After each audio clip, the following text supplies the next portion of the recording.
Assalamualaikum warahmatullahi wabarakatuh.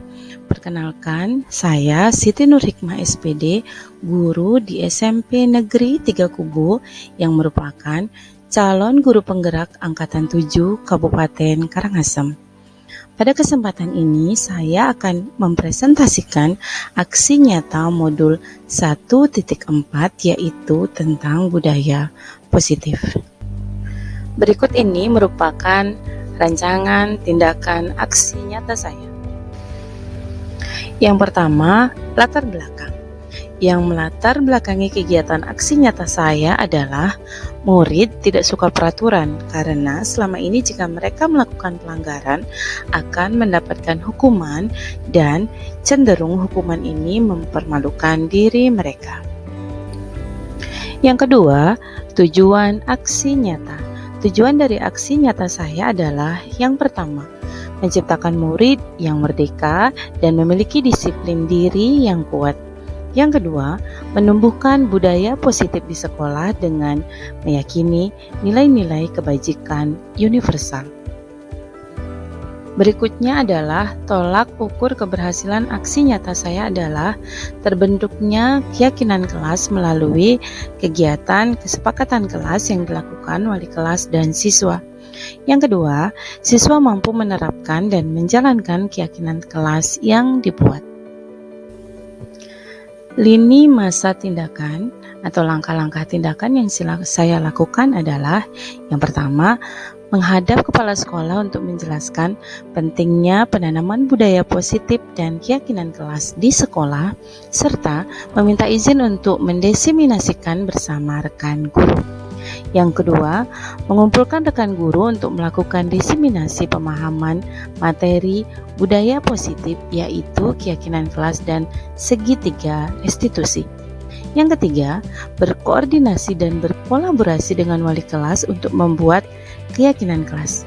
Dan yang keempat, memantau, merefleksi, dan mengevaluasi keyakinan kelas yang telah dibuat.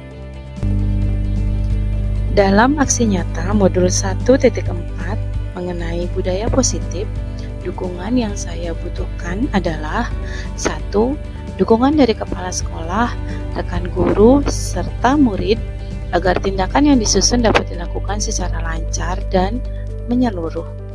2. Sarana dan prasarana untuk menumbuhkan budaya positif di sekolah. 3. Orang tua dalam melakukan budaya positif di rumah. Berikut ini merupakan kegiatan diseminasi di sekolah mengenai pemahaman dan pengalaman budaya positif. Om Swastiastu.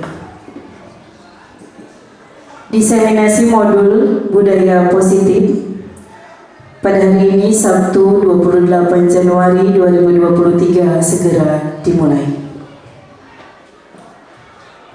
Puji syukur kita panjatkan kehadirat Tuhan Yang Maha Esa, Idi Sang Yang Widiwasa, karena berkat izinnya, berkat rahmatnya kita dapat melaksanakan kegiatan pada pagi hari ini. Yang terhormat Bapak Kepala Sekolah SMP Negeri 3 Kubu, yang kami hormati Bapak Ibu Guru Pengajar SMP Negeri 3 Kubu. Susunan acara pada kegiatan pagi hari ini yaitu yang pertama, arahan dari Bapak Kepala Sekolah, yang kedua, diseminasi modul, yang ketiga, tanya jawab, dan diakhiri dengan penutup. Baik Bapak dan Ibu yang kami hormati, kita langsung saja ke acara yang pertama, yaitu arahan dari Bapak Kepala Sekolah SMP Negeri 3 Kubu. Kepada beliau kami persilakan. Baik, terima kasih atas waktunya. Om Swastiastu. Assalamualaikum warahmatullahi wabarakatuh. Salam sejahtera untuk kita semua. Yang saya hormati Bapak Ibu calon guru penggerak angkatan. Pada hari ini bersyukur dan berbahagia sekali rasanya karena dilaksanakan kegiatan diseminasi budaya positif nih, khusus modul budaya positif. Jadi diseminasi itu kegiatan pengibasan informasi kepada Bapak Ibu, termasuk saya juga selaku pimpinan di sekolah ini, terkait dengan budaya positif. Budaya itu kebiasaan-kebiasaan. Mungkin Bapak Ibu guru termasuk saya penasaran selama ini yang sudah dipelajari oleh teman-teman CGP, yang sudah dilakukan oleh teman-teman CGP apa sih? Kan seperti itu. Karena berharap sekali kegiatan semacam ini tidak hanya bersifat formalitas belaka, tetapi betul-betul teman-teman yang CGP bisa menularkan, menyampaikan informasinya terkait hal-hal positif yang sudah dilakukan, yang semestinya kita lakukan, baik yang mungkin sudah kita rencanakan ataupun yang mungkin akan diprogramkan ke depannya. CGP Angkatan ke-7 bisa memberikan dampak positif karena ke depannya jadi tidak hanya mereknya, namun Kita lanjut ke acara yang kedua, yaitu diseminasi. Diseminasi akan disampaikan oleh kami berempat CGP di SMP Negeri 3 Kubu. Untuk kesempatan pertama akan disampaikan oleh Bapak Ibu Tuari Rawat. Kami persilakan. Budaya positif nanti ada anak-anak pinangnya banyak sekali. Dia akan disampaikan teman-teman, dan saya di sini bawakan yaitu disiplin positif dan nilai-nilai kebajikan universal. Nah, ini paradigma barunya Pak Ibu. Jadi ini praktek, mungkin bisa dibayangkan Pak Ibu ya. Kita bayangkan saja ketika ada orang yang bernama A dan B, anggap aja itu teman Anda dan teman Anda, sobeklah secari kertas kecil, tuliskan benda atau sesuatu yang sangat berharga untuk Anda, letakkan di salah satu tangan dan genggam benda tersebut dengan segala daya dan dikembangkan. Teman Anda atau si B ini akan mencoba dengan sekuat tenaga dengan berbagai cara untuk meminta Anda memberikan benda tersebut, dengan cara bujuk, menghantam, menghardik, merayu, menyuap, apa saja akan dilakukan agar kepala yang Anda pertahankan itu terbuka. Nah, kira-kira apa yang terjadi? Jadi Bapak Ibu mempertahankan di tangan Bapak Ibu, teman lagi satu itu mencoba untuk mendapatkan kertas yang Anda tulis tadi. Apa yang terjadi? Next, please. Nah, jadi kita masuk ke teori kontrol namanya, Ibu. Artinya kita ini selama ini mungkin banyak dari saya juga berilusi. Ternyata kita itu tidak bisa mengontrol siswa. Jadi dianggap itu sebuah ilusi kontrol. Sama kayak kita, kalau saya analogikan, kalau kita ingin mendapatkan pasangan. Jadi yang punya kontrol itu kan kita mencoba merayu, membujuk dan sebagainya, tapi yang punya kontrol sebenarnya kan yang orang yang kita bujuk, ya, dengan sebagai cara yang dicoba. Nah, seperti itu. Jadi kita juga posisi guru dengan siswa, kita nggak bisa mengontrol perilaku mereka. Nah, itulah disampaikan di budaya positif ini bahwa paradigma teori kontrol itu seperti itu.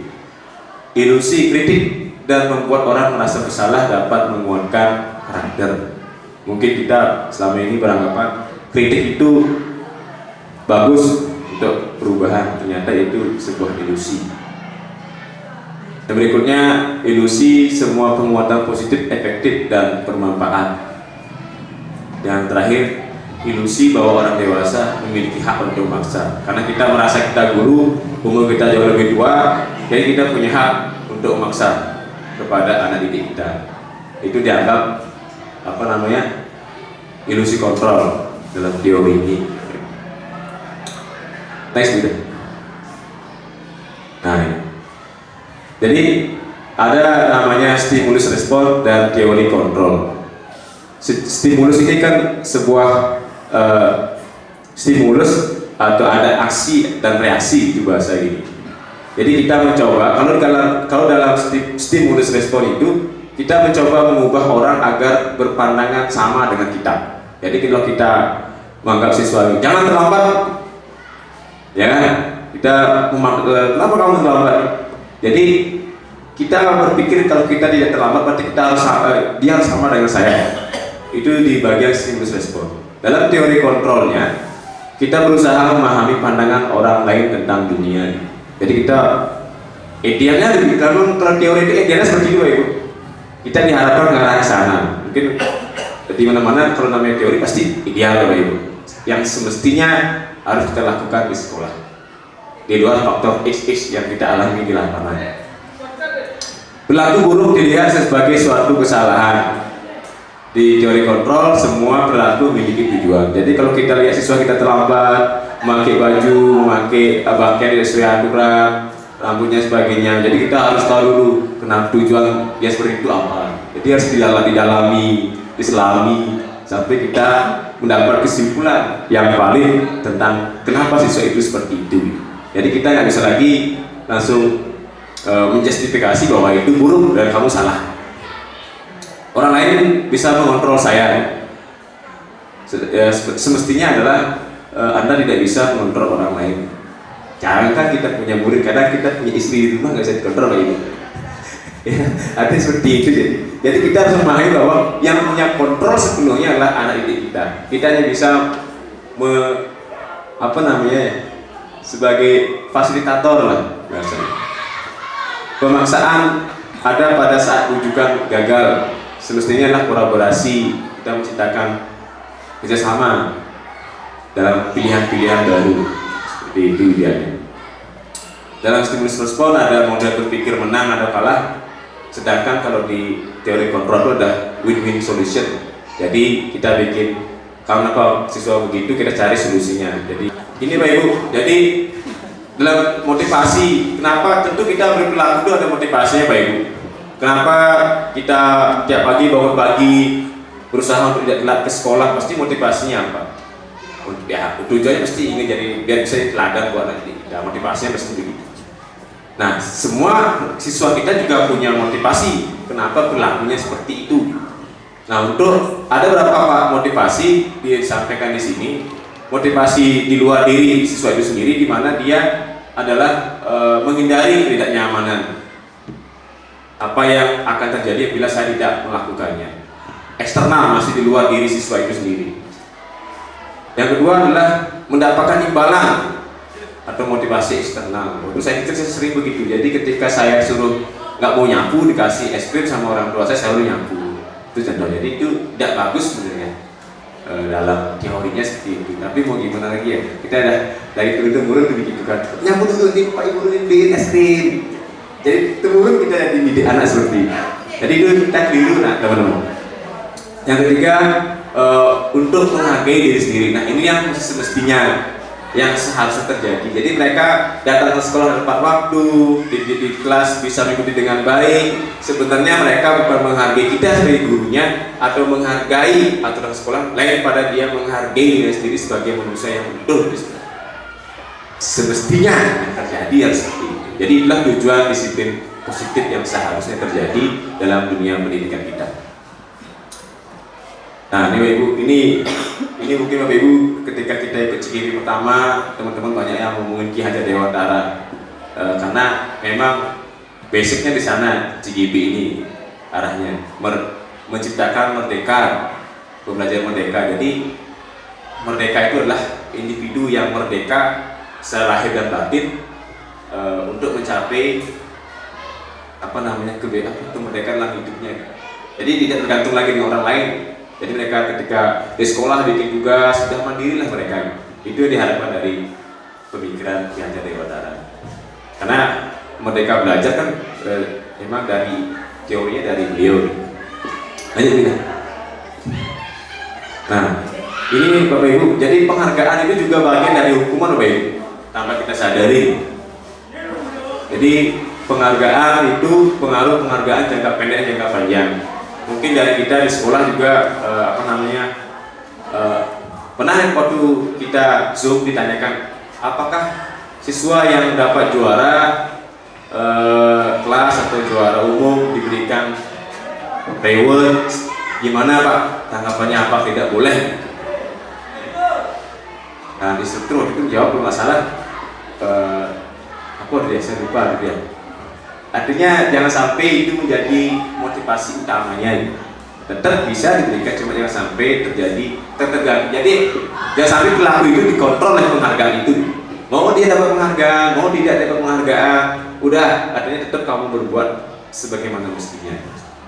Jadi penghargaan itu sekarang dianggap menghukum. Penghargaan itu mengurangi ketepatan, tidak efektif, merusak hubungan. Merusak hubungan ini gini ya Bapak Ibu. Jadi ketika yang satu kelas misalnya dapat ini A, B, C, ternyata yang lain merasa kecewa, dianggap itu merusak hubungan Bapak Ibu. Merusak hubungan antara siswa yang dapat penghargaan yang tidak dapat penghargaan. Jadi pernah saya coba lihat ketika saya mengajari anak saya di TK itu, teman-temannya dipanggil, anak saya diam gitu. Kok saya mendapat piala Pak ya? Sedih saya. Mungkin itu dimaksud merusak hubungan. Tapi saya bilang ya apa-apa. Semua orang punya kelebihan masing-masing. Nah, jadi mungkin di sana dia akan merusak hubungan dengan temannya. Lanjut Bu. Menurunkan kualitas. Nah ini sejauh ini sih dianggap menurunkan kualitas. Mungkin saya pikir artinya ketika dia mau melakukan sesuatu dia hanya mengejar labelingnya. Oh saya ini juara umum loh. Jadi dia nggak peduli lagi kualitas dan sebagainya. Dia nggak seperti itu. Jadi dia kejar adalah pujian, lagi labelingnya. Atau istilah sekarang sosial media itu ya. Kalau di like-nya lah, orang semakin banyak like kita masuk banyak yang like di konten itu bisa. Jadi kualitas itu dianggap menurun, mematikan kreativitas dan mengurangi motivasi. Itu Bapak Ibu. Jadi penghargaan itu jangka pendek jangka panjang boleh, cuma asal di porsinya mungkin disesuaikan.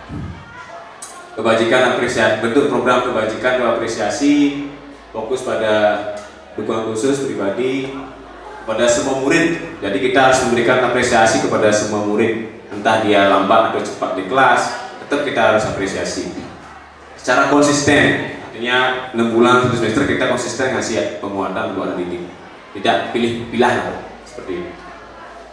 Lanjut Bu Ida. Lanjut. Nah ini Bapak Ibu, ini yang terjadi, ini yang masih saya juga kemarin sempat bingung memberikan yang kita mau buat ke anak kita mengenai benahi diri itu. Jadi bagaimana nanti siswa-siswa yang memang belum bisa menempati aturan sekolah, kita coba memberikan yang namanya reward lah atau perbaikan diri. Nah coba Bapak Ibu nanti coba lihat di depan, kira-kira dari tindakan guru itu yang mana, apakah termasuk hukuman atau konsekuensi. Mencatat 100 kali di dalam buku kalimat, saya tidak akan terlambat lagi karena terlambat ke sekolah.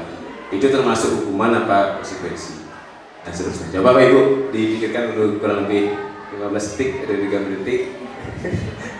Ini kesini kita lakukan di sekolah nih. Kira-kira sikap tindakan Bapak Ibu itu termasuk hukuman atau konsekuensi?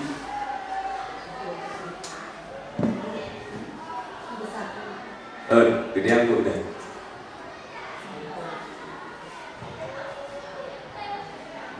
Sampai kita mengecun sedikit otak kita biar cair. Lari di lapangan bola basket 2 kali karena terlambat akhir sekolah, itu hukuman apa konsekuensi?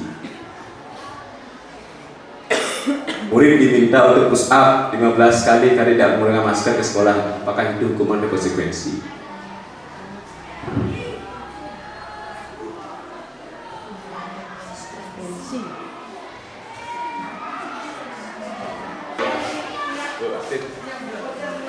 Terima kasih atas waktu yang diberikan. Kalau menurut saya hukuman itu adalah pelanggaran yang dia lakukan karena tidak mengikuti peraturan. Sedangkan kalau konsekuensi itu resiko karena dia sudah membuat kesalahan. Ya, ulangan dulu Bu Bastin. Ada lagi Pak Ibu? Bu Kadek ini kayaknya mau menyampaikan sesuatu. Terima kasih atas kesempatannya. Sebenarnya sama Bu Astin, yaitu kalau hukuman itu adalah kesalahan yang diperbuat itu dihukum, kalau konsekuensinya memang ada yang harus dia bertanggungjawabkan kepada hukum. Terima kasih Bu Kadek. Jadi Pak Ibu, menurut saya salah ya, ini ditambahkan teman-teman CGP yang hebat ini. Kalau hukuman itu adalah ada paksaan Pak Ibu, tidak ada sepakati sebelumnya. Misalnya Bu Nur push up, ya kan? Karena terlambat. Ya, terlambat Bu Nur, saya push up kan di gerbang gitu. Padahal ada sepakatan seperti itu, Bu terlambat push up. Oh gitu.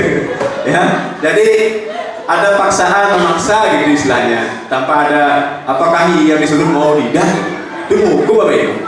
Sama kayak hukumannya Ferdi Sambo kan, ya kan? Yang Eliezer kata 12 tahun dia menangis, kan artinya udah kamu ini udah hukum ya, nggak ada kesepakatan, ya langsung suka nggak suka kamu lakukan. Nah, jadi di rumah jangan sampai seperti sama pasangan dulu. Nah, terus kalau konsekuensi itu Pak Ibu sebab akibat Pak Ibu udah disepakati sebelumnya, artinya udah ada komunikasi sebelumnya. Nanti kalau kamu terlambat, saya terlambat, saya begini, kalau kamu terlambat, kita begini. Oke, ternyata saya terlambat, ya sudah tahu. Jadi arahnya lah kemana Pak Ibu? Ke psikologis anak sebenarnya. Ya, memang kalau kita tahu, kalau hari ini kulit kita kena pisau pakai betadine, plaster besok udah hilang. Tapi kalau hati kita terluka, sampai. Tapi memang fakta begitu Ibu. Benar, kalau hati kita terluka, nggak maksudnya kan. Saya jujur, saya dulu SMP punya guru matematika Pak Ibu. Udah nggak bisa matematika, saya dilempar pakai penghapus, kena kepala. Sampai dicaci sama kamu makannya nasi cacah gitu. Sampai sekarang saya ingat Pak Ibu. Sampai bapaknya maaf ya, udah almarhum gitu. Masih ingat gitu. Baru saya ketemu dia bawa siswanya waktu di SMK, daftarin siswanya. Saya dari ketua PDB, saya bilang, Pak, saya siswa yang dulu bapak lempar pakai penghapus gitu. Saking keselnya waktu itu, kebawa sampai sekarang gitu. Nah itu udah nggak bisa ditanya seperti apa. Ya itulah kenapa kita menghindari biar hati kita jangan sampai terluka, apalagi anak-anak kita. Nah pertanyaannya adalah yang di bawah kenapa bisa konsekuensi darinya itu? Karena dia pas pelajaran PJOK Pak Ibu. Ya, jadi udah ada kesepakatan di sana antara siswa dan guru PJOK-nya gitu. Siap Ibu ya? Di sini paham ya? Kalau kurang ditambahkan. Ya ini hukumannya Pak Ibu. Sesuatu yang menyakitkan harus terjadi. Jadi Pak Ibu kalau masuk hukuman otomatis ada yang sakit Pak Ibu. Ya, tanpa kita sadari, membuat anak sakit fisik maupun hati, jangka waktunya lama banget ini. Anak benci kedisiplinan ini. Jadi kita tidak bisa lagi, disiplin itu seperti ternyata mereka kedogma dalam pikirannya. Oh kalau saya disiplin harus disakiti dulu gitu. Paksaan, dorong anak menyakiti diri sendiri, konsep diri yang buruk, anak belajar. Menyebabkan introvert lah bahasanya, marah, rasa bersalah, dipermalukan, rasa yakin. Ini lebih banyak kepada psikologis anak Pak Ibu. Jadi well-beingnya anak kita nggak dapat jadinya di sekolah kalau kita emang semua guru melaksanakan proses hukuman. Jadi kita diharapkan bertransformasi dari hukuman ke konsekuensi. Jadi ada komunikasi, kolaborasi yang memang udah tahu kita melaksanakan seperti ini. Jadi konsekuensi bisa Pak Ibu baca di sana ya. Oke Pak Ibu, demikian yang bisa saya sampaikan mengenai khususnya konsekuensi nilai kebajikan, motivasi perilaku murid. Jika nanti tidak ada pertanyaan, nanti sesi jawab untuk bisa kami tanggapi. Kita sama-sama belajar Pak Ibu. Terima kasih, baru saya kembalikan ke Ibu itu. Beri tangan dulu buat Bapak Hari atas penyampaiannya. Baik, kita langsung saja ke penyampaian materi yang kedua, yang pada kesempatan ini akan disampaikan oleh Ibu Nimade Mariastuti. Dipersilakan.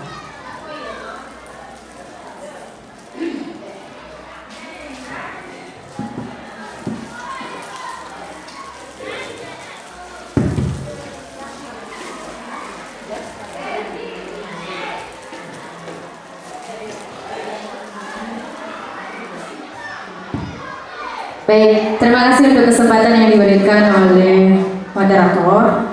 Dan untuk kesempatan kali ini saya mendapat bagian, karena ini kesepakatan kita berempat. Jadi ada beberapa materi, kemudian poin-poin utama. Nah, Bapak Ibu bisa diperhatikan ada 3 gambar. Bu, gambarnya yang di atas nggak kelihatan, Bu. Bawahin lagi, Bu.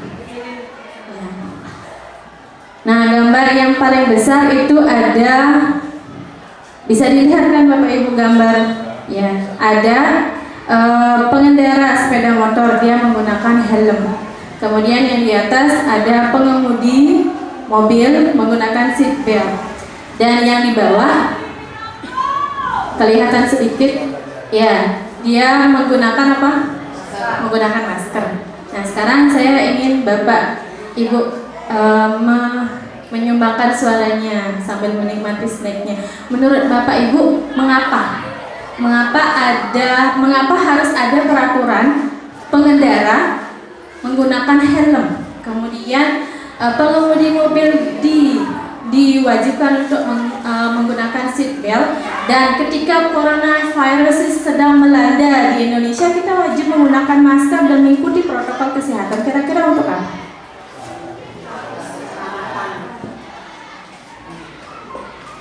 Baik, terima kasih atas kesempatannya.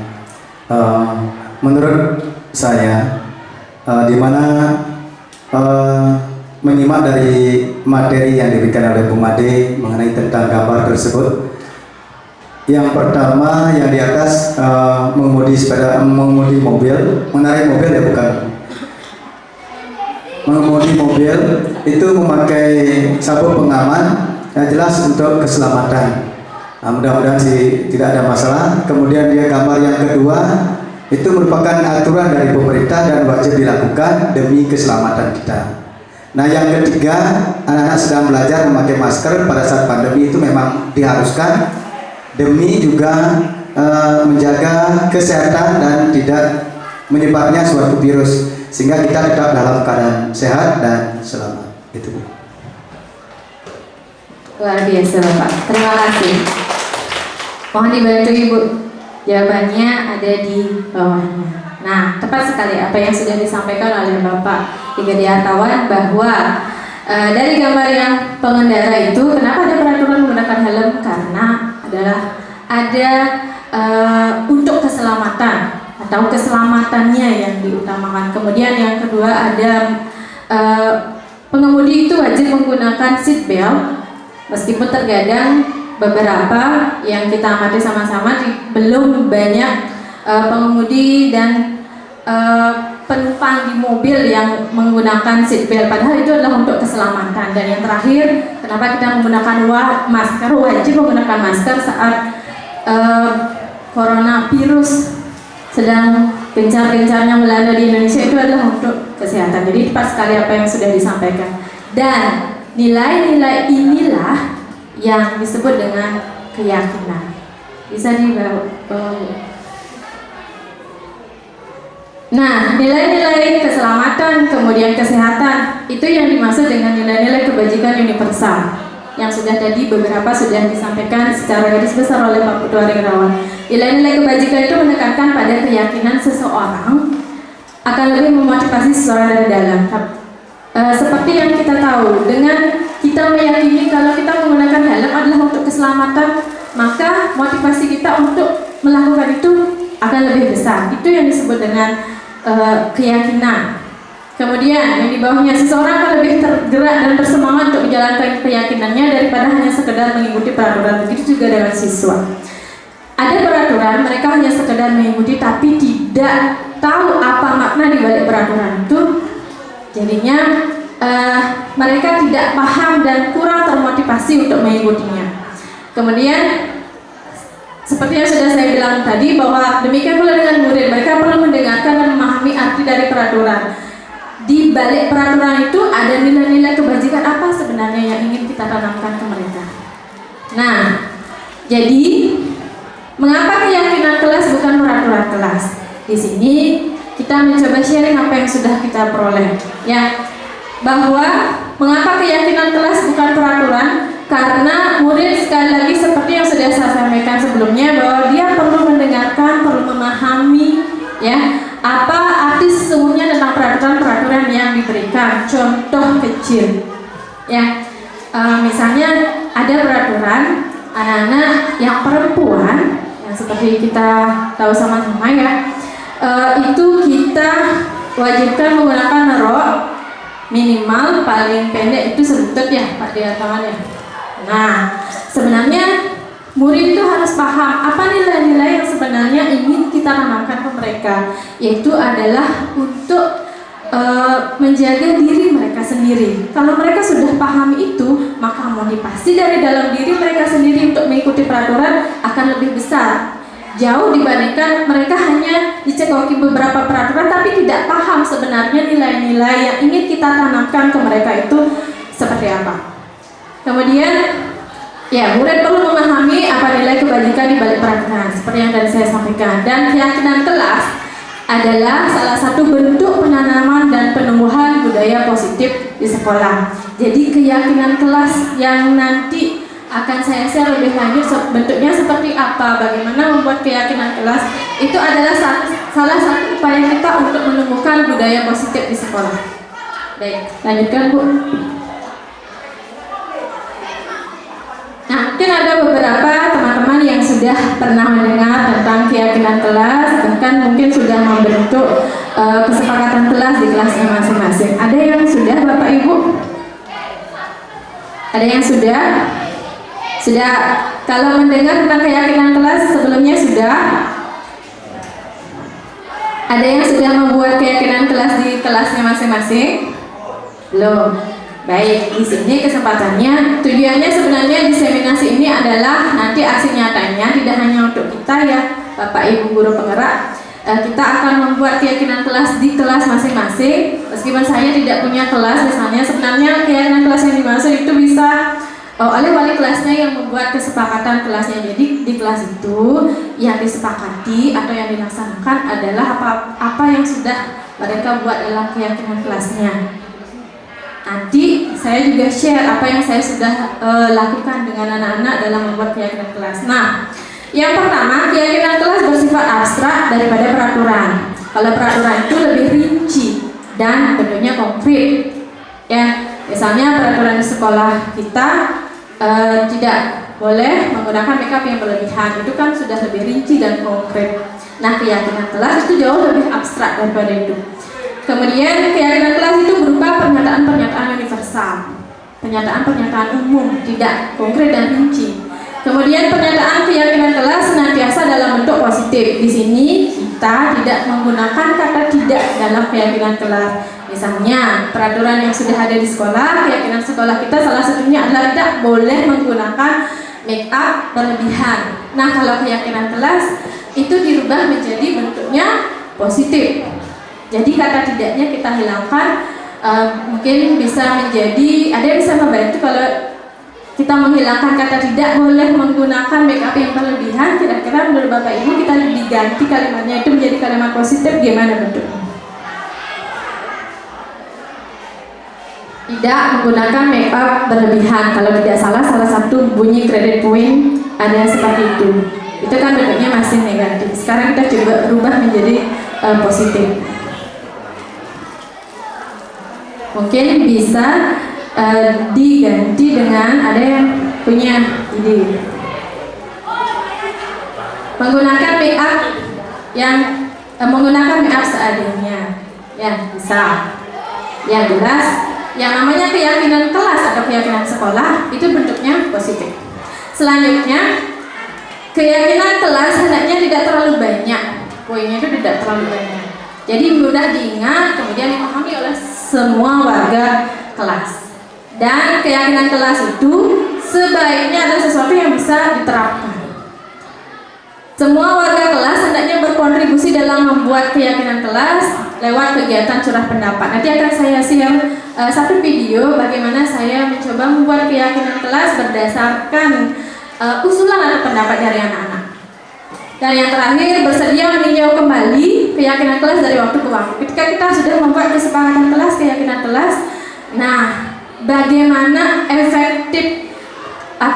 efektivitas dari keyakinan kelas yang sudah dibuat itu harus ditinjau dari waktu ke waktu, mungkin dari satu semester ke semester selanjutnya, atau mungkin kalau lebih pendek lagi di satu semester itu tetap kita tinjau pelaksanaannya.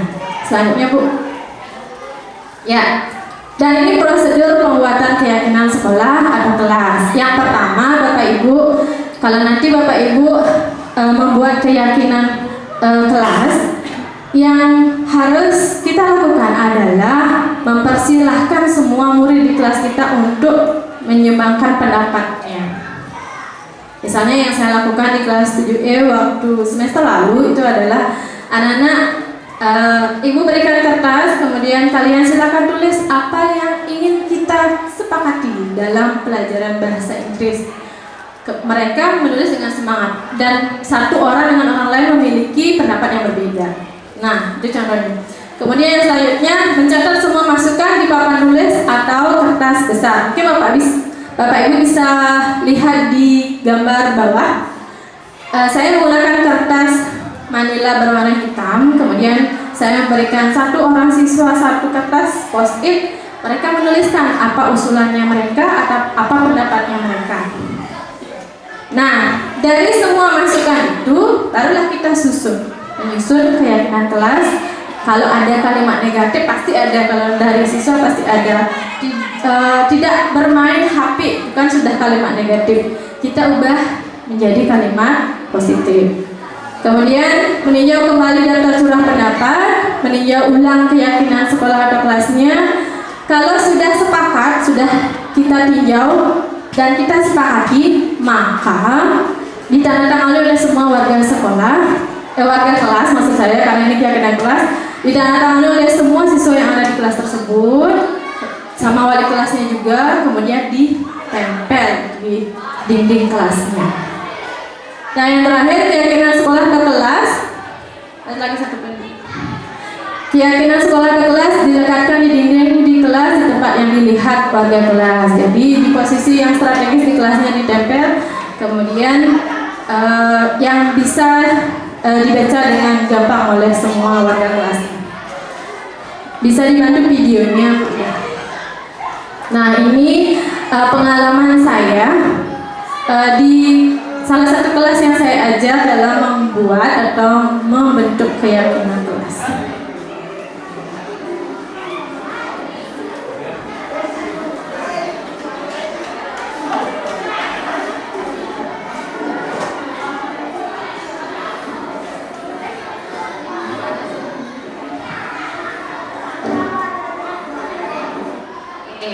Itu salah satu proses.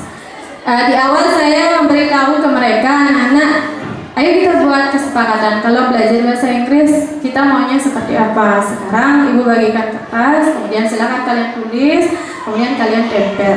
Nah, dari curah pendapat itulah saya coba buat keyakinan kelas.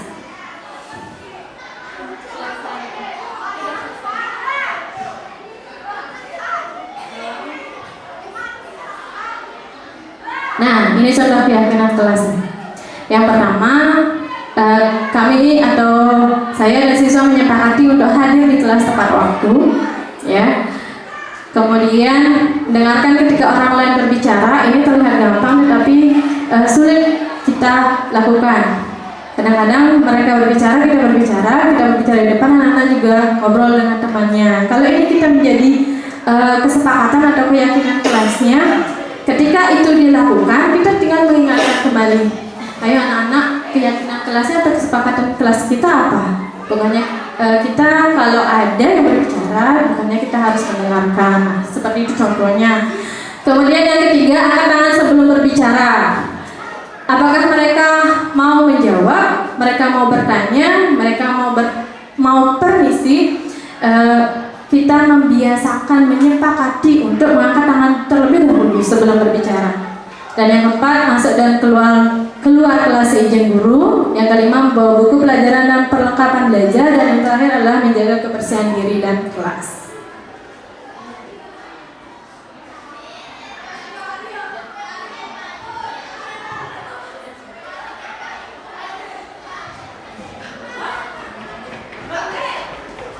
Baik, demikian tentang keyakinan kelas Bapak Ibu. Apabila ada hal-hal yang masih kurang dipahami dengan jelas tentang keyakinan kelas, nanti ada sesi tanya jawab. Bapak Ibu bisa berpartisipasi atau bisa mengeluarkan pendapat, saran, usul atau pertanyaan. Selanjutnya, materi yang saya sampaikan adalah tentang kebutuhan dasar manusia. Bapak dan Ibu, kadang-kadang kita sering mengeluh, anak-anak kenapa kita katakan nakal. Kenapa si ini sering terlambat? Kenapa si ini, nah yang sekarang sering marah kan anak-anak pacaran dan lain sebagainya. Itu sebenarnya ada hal yang mendasari, ada kebutuhan dasar yang ingin mereka capai. Lanjut.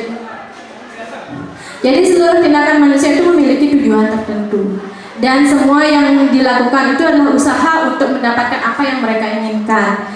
Nah, ketika murid melanggar peraturan, jadi sebenarnya itu mereka gagal memenuhi kebutuhan dasar mereka.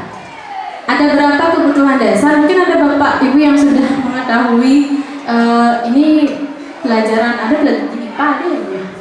Ada. Mungkin ada Bapak Ibu yang sudah mendengar ada beberapa kebutuhan dasar manusia. Ada Bu, IPS mungkin Bu. Ada berapa? Ini bukan menguji Bu, kita saya Terima kasih atas waktunya. Di sini saya mau menyampaikan bahwa kebutuhan dasar manusia itu ada 3, yaitu kebutuhan primer, kebutuhan sekunder, dan kebutuhan tersier. Nah, kebutuhan yang paling utama adalah kebutuhan primer. Setelah kebutuhan primer terpenuhi, baru nanti kebutuhan tersier, dan selanjutnya kebutuhan sekunder, baru kebutuhan tersier. Terima kasih.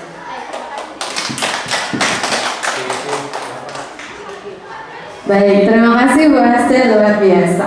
Nah, yang kami maksudkan kebutuhan dasar yang ada hubungannya dengan murid kita atau yang mendasari perilaku murid ataupun manusia pada umumnya, ada 5 kebutuhan dasar.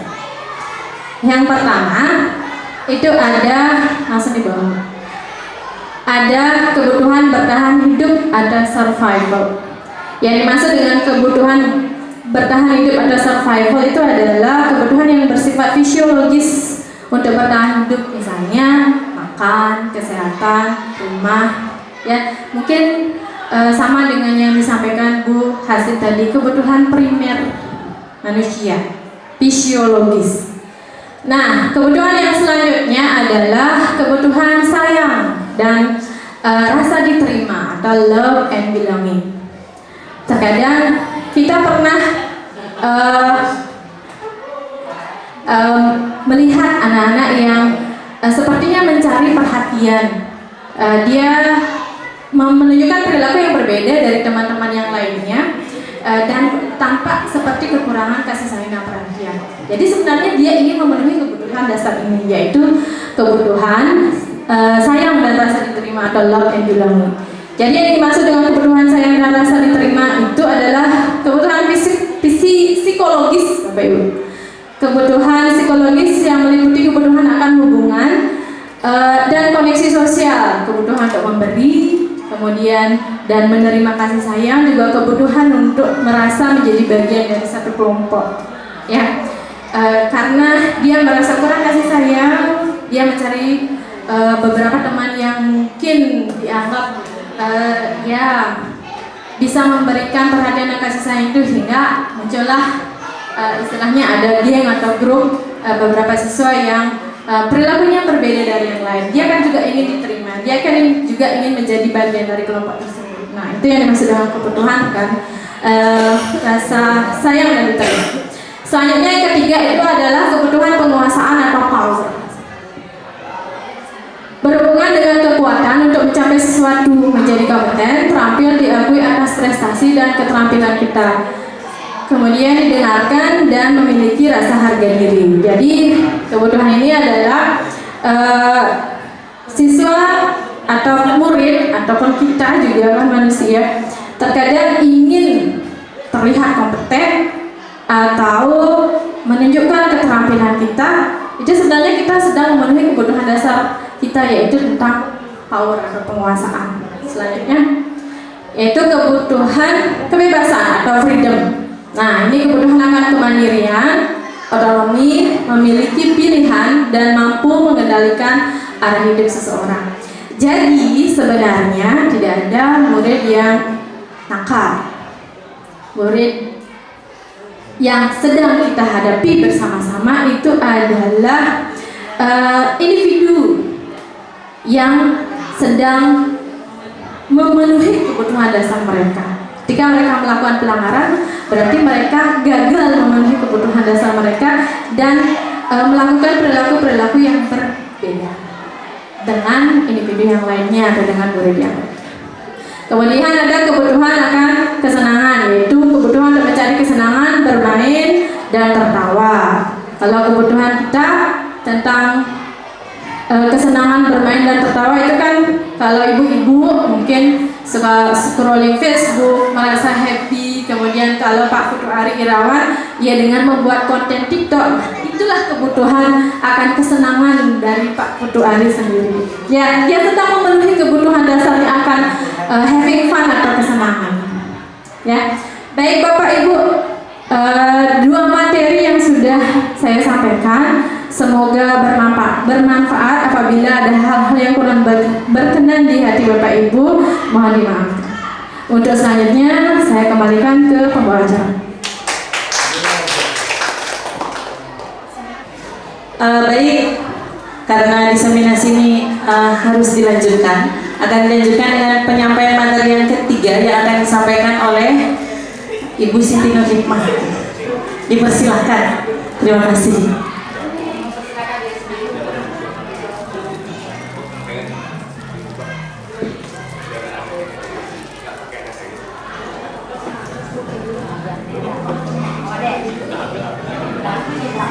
Sebenarnya saya grogi luar biasa ini, nggak bisa tidur dari tadi malam karena akan berhadapan dengan Bapak dan Ibu. Baik, selamat pagi.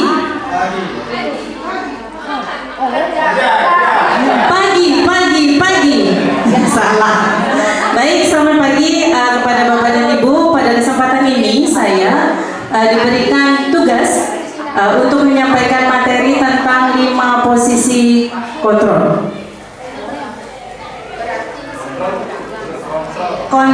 Oke, baik. Dipertegas 5 posisi kontrol.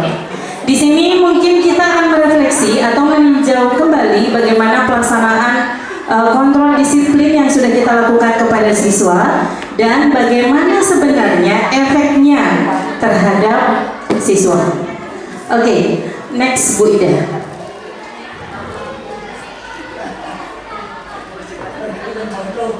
Baik, untuk mengontrol atau mengevaluasi apa yang sudah kita lakukan di kelas, apa yang sudah kita lakukan terhadap siswa, sebenarnya ada 5 posisi kontrol yang tanpa kita sadari sudah kita lakukan. Yang pertama adalah posisi penghukum. Saya banget ya, jangan ngelihatnya gitu banget. Pembuat rasa bersalah, kemudian teman, pemantau, dan manajer. Sebenarnya posisi-posisi ini atau posisi ini sudah kita lakukan di kelas, tapi terkadang kita tidak sadar bahwa hal tersebut memiliki imbas yang akan ada pada siswa dan terus ada secara psikologi. Jadi kita akan lihat satu persatu apa yang apa saja tindakan kita yang termasuk dalam posisi-posisi tersebut, dan bagaimana sebenarnya imbasnya secara jangka panjang kepada siswa.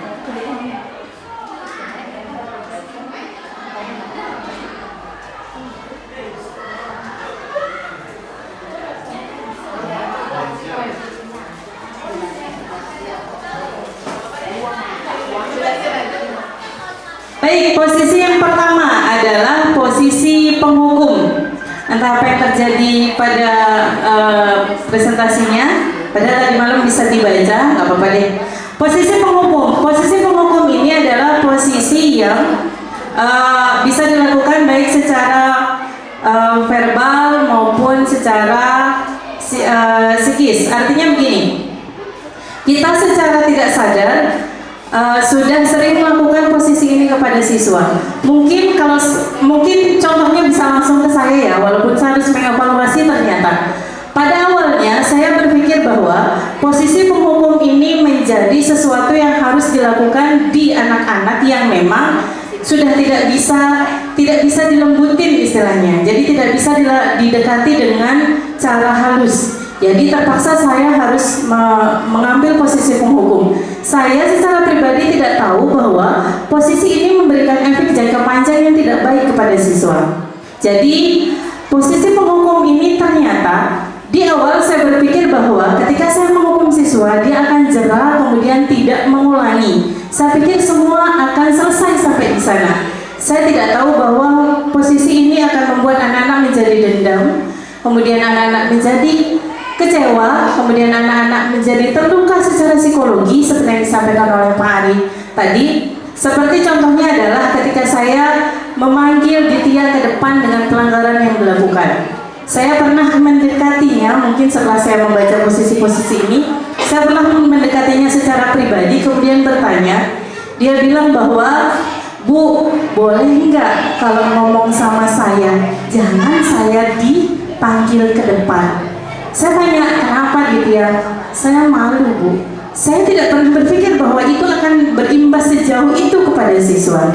Jadi ternyata kita harus meninjau kembali apa yang sudah kita lakukan kepada siswa, walaupun sebenarnya saya yakin Bapak dan Ibu selalu punya tujuan besar dan tujuan mulia sebenarnya melakukan tindakan tersebut. Oke, next. Yang kedua, pembuat rasa bersalah. Pembuat rasa bersalah ini sebenarnya sangat berbeda dengan posisi penghukum. Kalau penghukum rata-rata biasanya mereka akan bernada tinggi, kemudian jangan membayangkan saya ya ketika menghukum. Bernada tinggi, membentak, kemudian menyuruh siswa melakukan sesuatu. Sepertinya saya sangat pengalaman, tapi kalau pembuat rasa bersalah tidak. Mereka biasanya malah menggunakan bahasa yang sangat lembut, kemudian menggunakan keheningan yang terjadi, kemudian menggunakan suara memelas, halus, sedih, drama lah pokoknya. Kenapa itu dilakukan? Supaya anak-anak merasa bersalah dan tidak melakukan itu lagi. Padahal kita tidak tahu bahwa hal tersebut membuat anak-anak secara psikologis merasa gagal. Ketika dia merasa gagal, ketika dia merasa sudah mengecewakan orang yang secara kita tidak sadar bahwa sebenarnya siswa itu di kelas selalu ingin membanggakan kita sebagai gurunya. Ketika kita membuat mereka merasa bersalah, kita sudah membangun rasa gagal dari awal. Dan kalau itu terus ditanamkan setiap hari, akan muncul anak-anak yang sangat tidak percaya diri, akan muncul anak-anak yang insecure karena dia selalu takut apa yang dia lakukan akan gagal bagi orang lain. Secara psikologi itu sangat tidak baik. Oke, next. Sebagai teman, sebagai teman. Kalau sebagai teman ini sebenarnya ada sisi positif dan nanti kita lihat sisi negatifnya. Positifnya adalah kita akan dekat dengan siswa. Kemudian akrab dengan siswa dan menggunakan keakraban itu untuk mendoktrin mereka. Jadi ketika siswa melakukan kesalahan, kita akan menjadi malaikat pelindung bahwa tenang aja, nanti ibu yang rayu guru mata pelajaran itu supaya nggak dihukum, misalnya seperti itu. Ini kalau dari sisi keakraban dan mendoktrin mereka sebenarnya positif, tapi kalau sudah melewati batas, akhirnya tanda petik sampah jatuhnya. Kenapa? Karena kalau itu tidak dibatasi, anak-anak akan menganggap kita bukan orang yang patut digugu, tapi hanya teman akrab, hanya bro saja. Dan sisi negatifnya lagi adalah si anak itu mungkin nurut dengan apa yang kita lakukan, tapi hanya dengan kita saja, tidak ke guru yang lain. Jadi di sini bukan pembentukan mental secara berkesinambungan, tapi hanya membuat dia nurut sama kita saja. Bagus-bagus kelihatannya, tapi bagi perkembangan psikologi mereka menuju kemandirian, kemudian bertanggung jawab, itu menjadi tidak maksimal bila dihadapkan dengan guru lain yang tidak bisa bersikap sebagai teman, tidak bisa bersikap menjadi bro-nya. Dia tidak akan bisa tunduk, dia tidak akan bisa patuh. Jadi ini yang dimaksudkan bahwa dia melakukan sesuatu karena sesuatu, bukan kesadaran dirinya. Baik, next. Manajer. Sebenarnya ini adalah posisi terakhir yang diharapkan kita ada di posisi itu.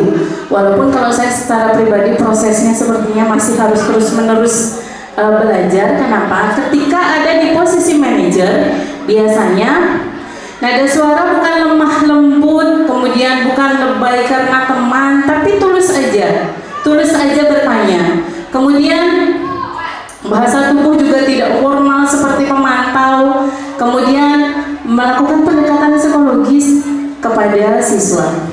Kemudian fokusnya pada siswa, tidak ingin membahagiakan, bukan ingin membahagiakan gurunya. Jadi kamu harus seperti ini, kamu harus nyenengin ibu, bukan seperti itu. Bukan ingin membahagiakan orang tuanya. Kamu tidak boleh melanggar, kalau melanggar nanti kamu dapat surat kepada orang tua, kan kasihan orang tuanya. Bukan drama seperti itu, tapi fokus ke siswa itu sendiri. Kemudian guru tidak perlu marah, meninggikan suara, tampak sedih, menunjuk-nunjuk dan menempatkan diri sebagai teman. Itu tidak diperlukan. Tapi guru mengembalikan tanggung jawab kepada murid dan mencari jalan keluar tentu dengan bimbingan guru. Artinya di sini dikaitkan dengan keyakinan kelas yang tadi sudah disampaikan oleh Bu Mary, bahwa dikembalikan ke siswa, ditanya kira-kira permasalahannya apa, kemudian buat siswa yang mencari solusinya, tetap atas kontrol kita. Buat siswa yang mencari solusinya, buat dia mencari harus bagaimana ke depannya. Jadi di sini akan melatih siswa untuk mandiri, bertanggung jawab atas apa yang dia lakukan, mencari jalan keluar. Jadi diharapkan jangka panjang, bila posisi ini bisa kita lakukan di pendidikan dasar di SMP, kemudian ke SMA dan selanjutnya, diharapkan nanti terbentuk individu-individu yang bertanggung jawab dengan hidupnya sendiri. Jadi dia akan bertanggung jawab dengan apa yang dilakukan. Dia akan belajar kreatif untuk mencari solusi apa yang harus dilakukan untuk menyelesaikan masalah yang sudah dia timbulkan. Jadi posisi ini diharapkan ke depan memang menjadi posisi yang akan terus diupayakan dilakukan oleh guru. Walaupun terkadang kita harus balik ke pemantau beberapa kali, fine. Karena ada pada posisi, karena posisi itu tetap harus dilaksanakan, tapi nggak boleh terus menerus. Kemudian kita harus terkadang menjadi teman, tapi diharapkan menjadi manajer ini menjadi bagian paling besarnya.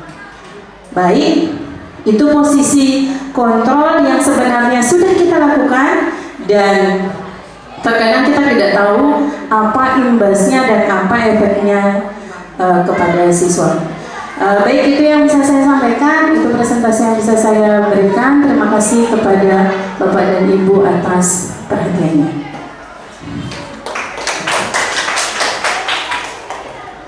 Presentasi akan dilanjutkan oleh Ibu Twidayani.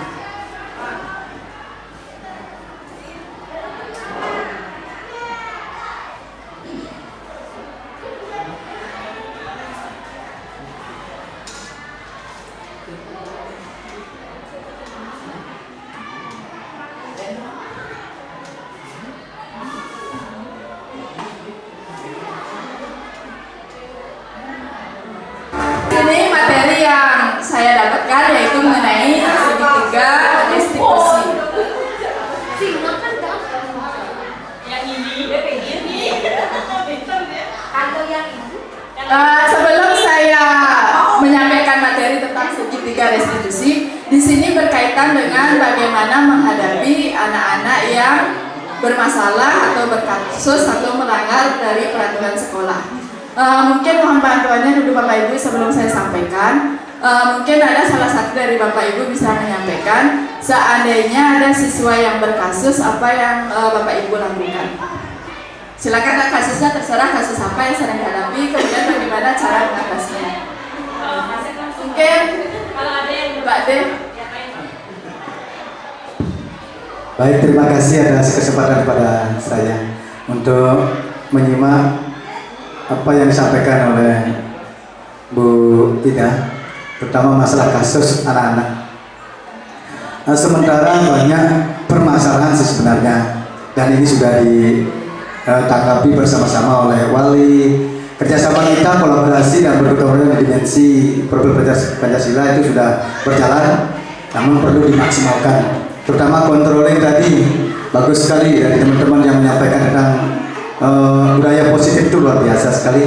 Apalagi yang disampaikan oleh Bu Made, keyakinan siswa, keyakinan kelas ya, bukan siswa ya, itu sangat bagus. Termasuk yang sekarang ya, yang disampaikan oleh Bu Putri Ida itu mengenai kasus anak-anak yang memang harus dilaksanakan. Kita cermati bersama, kita istilahnya selesaikan bersama, selalu berkolaborasi. Nah di sini tadi tidak hanya yang kemarin ya, sekarang tadi saja sudah ada kasus. Salah satunya itu ada siswa yang terlambat hadir, termasuk juga ada yang lewat pintu belakang, dan kasusnya itu merusak fasilitas sekolah. Namun siogianya tadi itu tidak dilakukan oleh siswa yang tadi, karena dilihat karena bekas-bekas yang dirusak itu tidak nyata yang tadi, bahkan sudah mungkin 2 hari atau 3 hari yang lalu. Nah akhirnya solusi kami, karena itu juga pas memang kebetulan anak itu lewat ke sana, akhirnya dikumpulkan, kemudian diberikan bimbingan, kemudian dicatat. Solusinya itu biar juga diketahui oleh walinya masing-masing. Jadi nah kebetulan walinya hari ini tidak hadir, yang catat.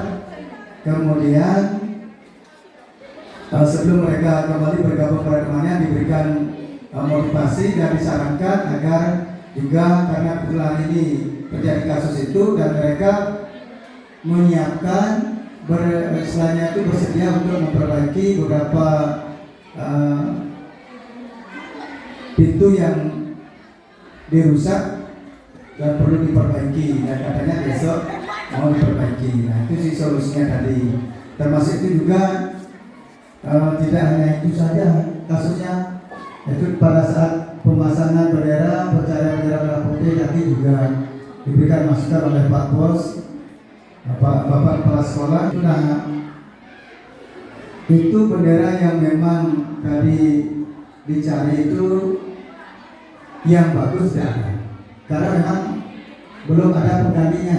Yang ada hanya yang masih rusak dan dikatakan juga diperbolehkan masa karena sudah layak. Namun sementara solusinya tadi terpaksa bendera yang ada di ruang PU itulah dipakai sementara, dan kemudian kami sudah berkomunikasi langsung dengan Pak Kadek Remaja untuk disarankan untuk memberikan bendera yang baru, sehingga benar-benar hari Senin bendera itu bisa dipakai dalam kegiatan upacara negara dan dipasang setiap hari. Nah itu sih beberapa solusi yang bisa saya lakukan, dan saya sangat mengapresiasi yang luar biasa pada calon guru penggerak Pak Rami yang sangat luar biasa. Terima kasih. Ini luar biasa tadi, terima kasih. Mungkin ada dari ini kan secara umum ya, mungkin ada dari guru mabel, mungkin kelasnya mengalami kasus salah satu muridnya. Mungkin siapa yang bisa membantu itu?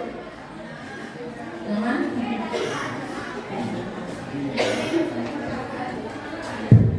Terima kasih atas waktunya diberikan kepada saya.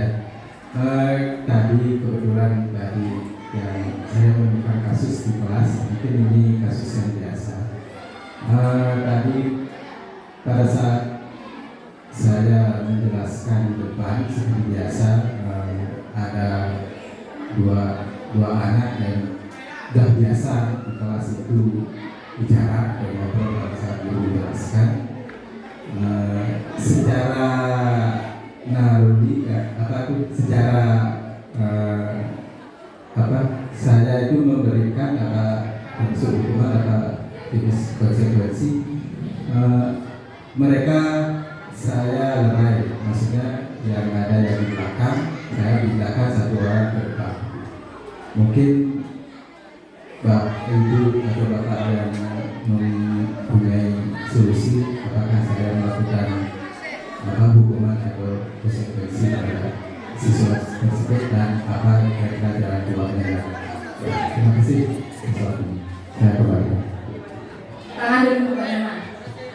Terima kasih Pak Iman, luar biasa, kita langsung dikasih PR semua Pak Imannya.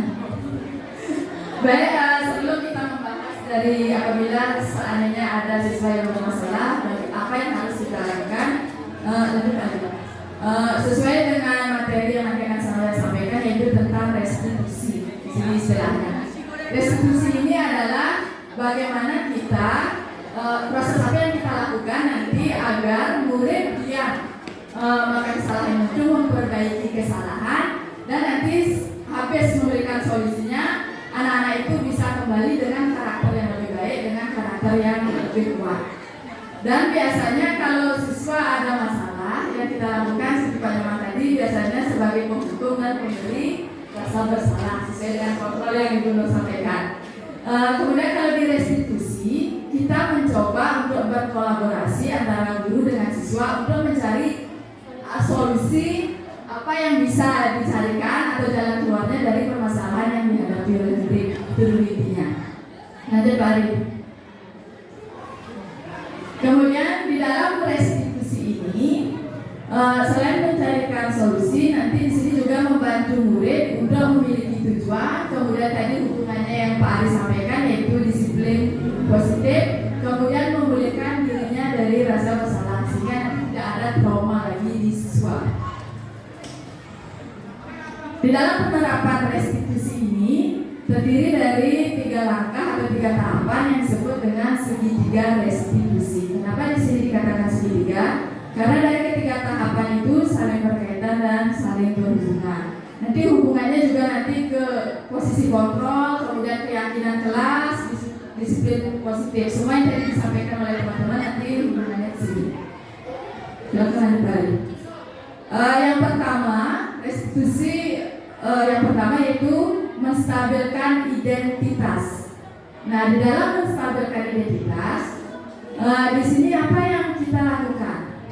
Kadang-kadang kalau ada siswa berkasus atau bermasalah, kita kadang langsung seperti yang Ibu katakan, suara keras, emosi, kemudian membentak. Tapi di sini, karena di sini diharapkan idealnya kita di posisi manajer itu, bukan di penghukum atau pemberi rasa bersalah. Sehingga kita sekarang berusaha menurunkan kontrol itu, berusaha menjadi lemah lembut. Kalau ini bisa diterapkan secara ideal, tapi ini kan kita harus melalui tahapan atau proses.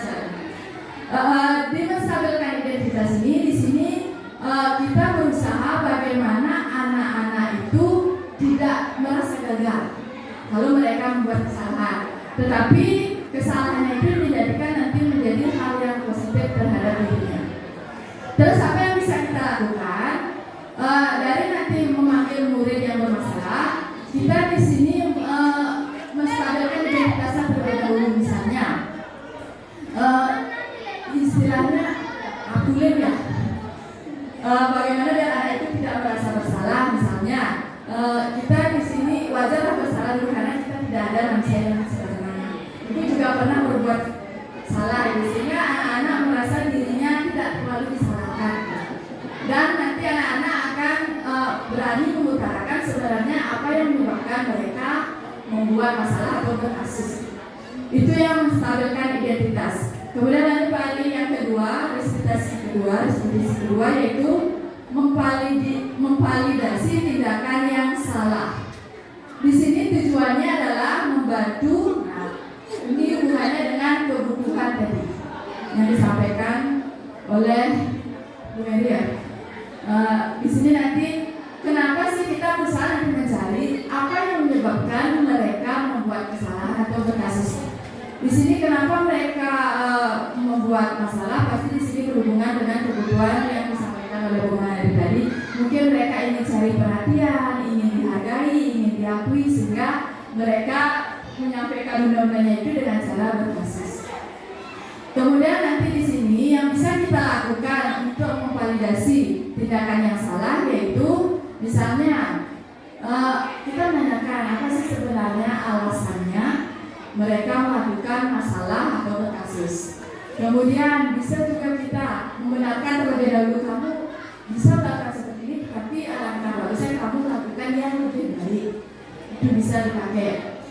Kemudian nanti di sini juga kita bisa menyampaikan anak-anak itu bisa belajar yang lain dari apa yang dilakukan. Itu validasi tindakan yang salah. Kemudian yang ketiga baik. Nah ini yang terakhir, menanyakan yang ketiga baik. Menanyakan keyakinan. Setelah kita membuat keyakinan kelas seperti yang disampaikan Bu Mary tadi, artinya keyakinan yang kelas yang dibuat itu adalah bukan peraturan, tapi memang timbul dari diri anak itu sendiri, apa yang harus diyakini. Sehingga nanti dari kasus yang ada, misalnya mereka melanggar, nanti ditanyakan di sana, kira-kira keyakinan kelas yang mana tidak dipenuhi. Kalau memang anak-anak sudah membuat dari dalam dirinya sendiri motivasi intrinsik, pasti anak-anak akan mengetahui keyakinan kelas mana yang tidak dipenuhi.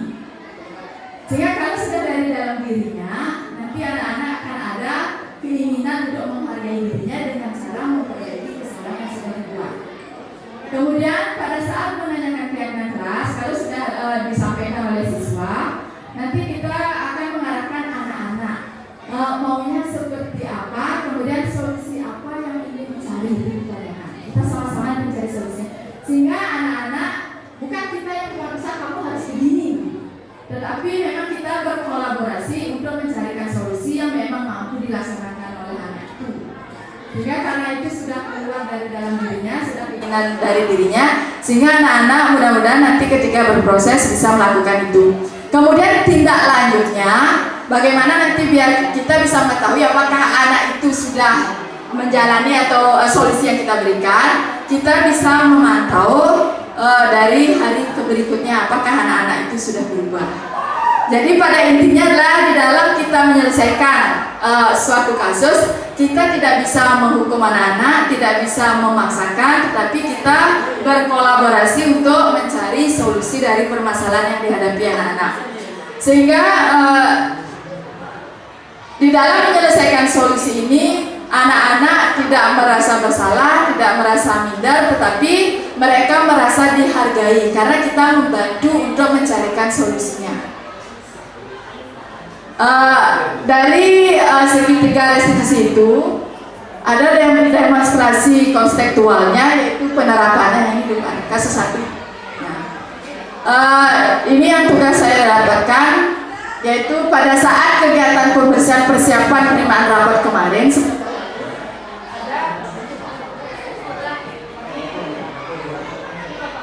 Baik Bapak dan Ibu yang kami hormati, demikian penyampaian diseminasi budaya positif yang sudah kami sampaikan. Dari penyampaian terima kasih atas waktu yang diberikan pada saya.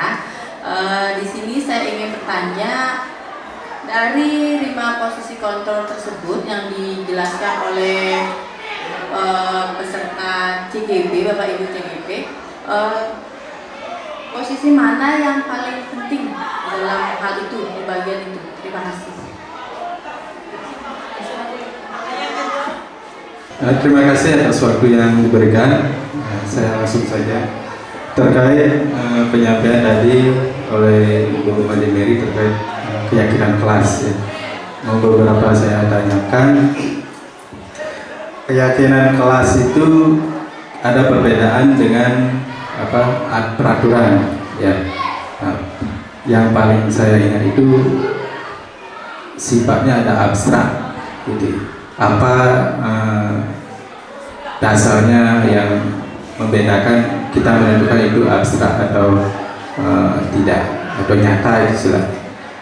Dan kalau keyakinan itu kita sepakati, kita tulis, kita tempel ke istilahnya, apakah hasil kesepakatan itu ada sanksinya? Andai kata ada siswa yang melanggar keyakinan atau kesepakatan kelas tersebut.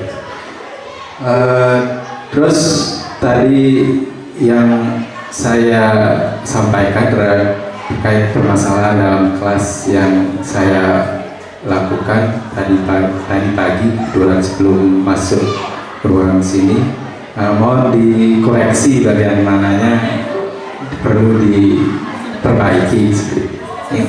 Itu aja pertanyaan atau pendapat dari saya. Untuk waktunya saya kembalikan ke pembawa acara. Terima kasih.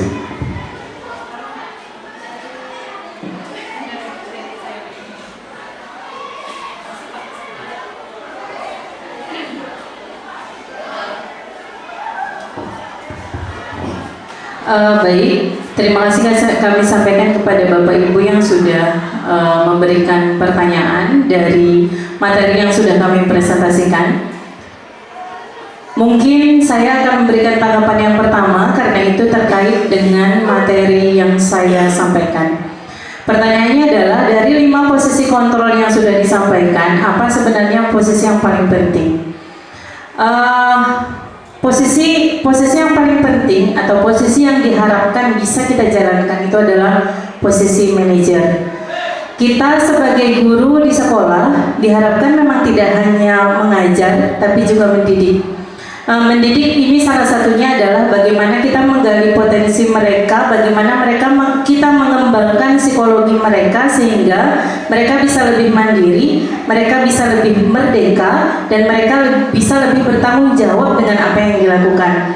Harapannya adalah dengan poin-poin itu bisa kita tanamkan, kemudian kita bisa kembangkan secara berkelanjutan. Diharapkan nanti ketika mereka sudah meninggalkan bangku sekolah, maka sikap-sikap itu mereka bisa gunakan di masyarakat. Sebenarnya tujuannya untuk membangun Indonesia yang lebih baik.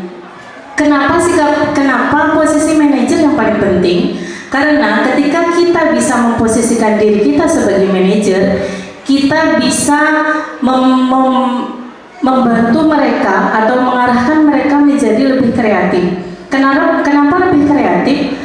Mereka akan berpikir ketika mereka membuat sebuah kesalahan, mereka akan berpikir, saya salah, kira-kira apa nih yang bisa saya lakukan untuk memperbaiki. Jadi mereka akan berpikir, memikirkan apa yang akan mereka lakukan. Kemudian mereka lebih bertanggung jawab. Kenapa? Mereka tahu bahwa kesalahan yang mereka buat harus mereka pertanggungjawabkan sendiri. Mereka lebih mandiri. Kenapa mereka lebih mandiri? Karena mereka akan mencari solusinya sendiri untuk kehidupannya lebih baik. Tentu dengan kontrol kita. Artinya mereka tetap memecahkan masalahnya sendiri, mencari solusi sendiri, tapi kita bertugas mengarahkan. Jadi diharapkan nanti ke depan ketika proses ini secara kontinu bisa kita lakukan, ke depan anak-anak itu akan tahu bahwa apa yang mereka lakukan ada hal yang harus mereka pertanggungjawabkan, bukan lagi mereka melakukan sesuatu dan takut pada seseorang. Misalnya mereka melanggar, takut sama Bu Nur, nanti dihukum misalnya, tapi mereka balikan ke dirinya sendiri. Wah, saya melanggar, saya salah nih, saya sudah melanggar keyakinan kelas saya, ada nilai besar jangka panjang yang sebenarnya ingin saya capai, sudah saya langgar. Diharapkan mereka bisa mengevaluasi dirinya sendiri, bukan lagi karena sesuatu, bukan lagi karena seseorang. Ini akan proses yang luar biasa bagus, tapi memang butuh proses yang panjang. Makanya diharapkan memang kita mulai sekarang, karena akan ditunda, prosesnya akan semakin panjang. Baik, itu dari saya, akan dilanjutkan oleh teman-teman yang lain.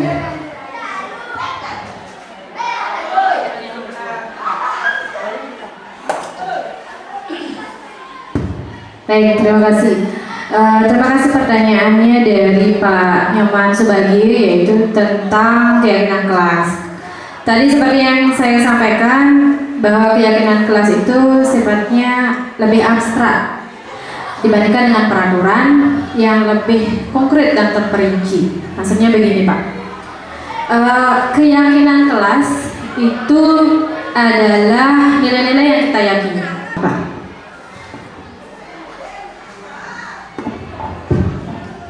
Baik Bu, menambahkan sedikit. Kalau saya melihat keseluruhan, yang pasti proses di IKM ini adalah basic dasarnya adalah bagaimana siswa itu merasa happy dan bahagia di sekolah, sehingga profil pelajar Pancasila itu bisa tercapai siswa itu ketika kondisi psikologisnya atau kesejahteraan psikologisnya tercapai. Baik Bapak dan Ibu yang kami hormati, mungkin sampai di sini kegiatan diseminasi kita pada hari ini. Kami berempat mengucapkan terima kasih yang sebanyak-banyaknya atas semua bentuk perhatian dan kesediaan Bapak dan Ibu untuk tetap membersamai kami di sini sampai kegiatan berakhir. Dan semoga apa yang kami sampaikan memberikan manfaat bagi kita semua dan demi kemajuan siswa-siswi kita di SMP Negeri 3 Kubu. Baik, kegiatan akan saya tutup. Saya sebagai pembawa acara mohon maaf apabila ada kesalahan baik disengaja maupun tidak. Dan mari kita tutup kegiatan pada siang hari ini dengan mengaturkan para Santi. Om Santi Santi. Terima kasih, selamat siang.